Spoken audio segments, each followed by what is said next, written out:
When I was a little kid, I used to build models, right? Like model planes and model like well, soldiers and stuff like that. And then I became a musician. And this seems to be a blend of the two, where you have all these tools and all this like fine handwork, yet you're still able to make a great living and provide a service for people in the industry, and it's zen. In 1986, I started working in the music stores on 48th Street in New York, and I was always around guitars then. So I was always setting up guitars and doing all the repairs on the guitars in the stores. And maybe 14, 15 years ago, I decided that this is actually what I do for a living, and that's when the business kind of blew up. And if you build it, they will come. So then that's kind of what happened.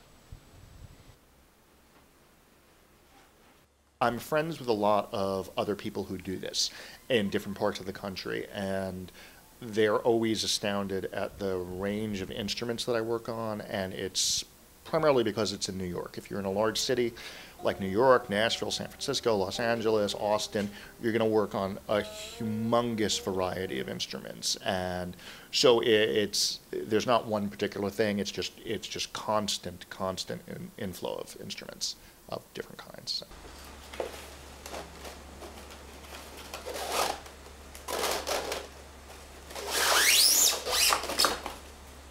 The bulk, I guess, of what I do is setups, which is kind of like if you have a car, when you bring your car in for a tune-up and they just make sure that everything is working as optimally as possible. And like with a guitar, it's just making sure that the geometry of the guitar hasn't shifted so that it's impeding the playability.